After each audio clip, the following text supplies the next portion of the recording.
नमस्कार, मेरा नाम शिव मोहन गुप्ता है। अकाउंट स्कॉलर्स में आपका स्वागत है। हम आपका एक टॉपिक कर रहे हैं और चैप्टर का नाम है पार्टनरशिप फर्म से रिलेटेड है।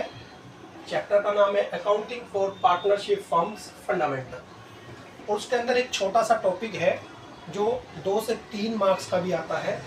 नाम है राइट ऑफ ए पार्टनर्स। इसके अंदर पहला पॉइंट है शेयर इन प्रॉफिट और लॉसेस। जब भी पार्टनरशिप फर्म बनती है तो पार्टनर्स के उसके अंदर प्रॉफिट्स की शेयरिंग रेशियो होती है। जो शेयरिंग रेशियो होती है और बिजनेस जो हम करते हैं, बिजनेस में हमारा जो प्रॉफिट होता है या लॉस होता है उसी शेयरिंग रेशियो में बटेगा। दूसरा पॉइंट है take part in the conduct of the business. जब हम पार्टनरशिप के अंदर कोई बिजनेस कर रहे हैं तो बिजनेस के अंदर कोई भी एक्टिविटी हुई, चाहे वो परचेज से रिलेटेड हुई, चाहे वो सेल हो, चाहे वो बैंकिंग हो या वो फील्ड वर्क में माल को बेच के आना हो, तो जो भी पार्टनर होगा वो बिजनेस कंडक्ट की एक्टिविटी में आपको वो ज्वाइन कर सकता है, यानी कि उसके अंदर जाकर अपनी पूरी तरह से एक इन्वॉल्वमेंट के साथ अपना काम कर सकता है। तीसरा पॉइंट है consult related to partnership business. कभी कभी पार्टनरशिप का काम करते वक्त उसमें कुछ प्रॉब्लम्स आती है, तो उसमें हर पार्टनर्स का ये राइट होता है वो किसी से भी इसके बारे में कंसल्ट कर सकता है। हो सकता है उसको चार्टर्ड अकाउंटेंट से कंसल्ट करना पड़ जाए, हो सकता है उसको किसी और से कंसल्ट करना पड़ जाए। जो भी टेक्निकलिटी आती है, कोई भी प्रॉब्लम आती है, वो किसी से भी कंसल्ट कर सकता है और आपस में पार्टनर भी एक दूसरे के साथ बैठ के उस प्रॉब्लम को डिसॉल्व करने के लिए कंसल्ट कर सकते हैं। Inspect to books of the accounts. जब भी बिजनेस के अंदर कोई काम किया जाता है, जितनी भी ट्रांजैक्शन होती है उसको रिकॉर्ड किया जाता है और जहां ये रिकॉर्ड किया जाता है उसको बुक्स ऑफ अकाउंट्स बोलते हैं। तो पार्टनर्स का राइट होगा कि वो किसी भी बुक्स को चेक कर सकता है, इंस्पेक्ट कर सकता है। जैसे कैश कहाँ से आया, बैंक पे यदि कोई चेक आए तो कहाँ से हुए, बैंक से हमने कहीं पेमेंट दी है तो किसको दिए, उसको राइट होगा वो अपने बुक्स ऑफ अकाउंट्स को चेक कर सकता है और उसकी एक कॉपी अपने पास एज ए रिकॉर्ड की तरह भी रख सकता है। अगला पॉइंट है 5 number, disallow the admission of a new partner.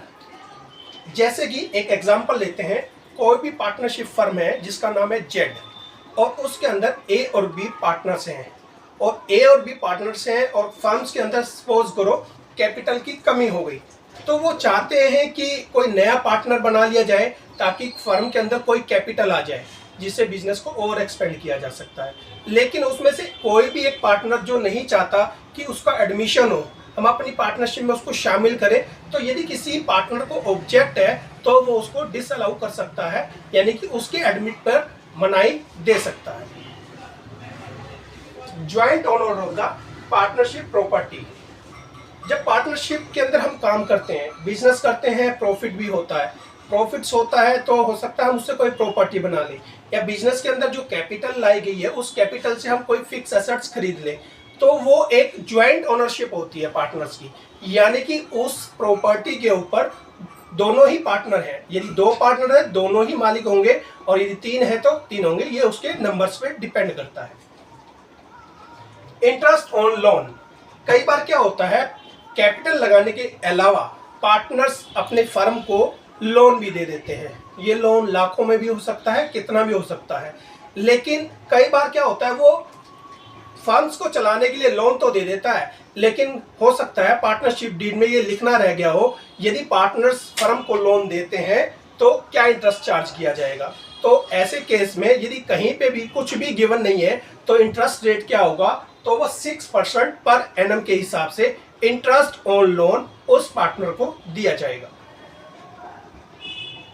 उसके बाद 8 पॉइंट है इंक्योर एक्सपेंस ऑफ द फर्म।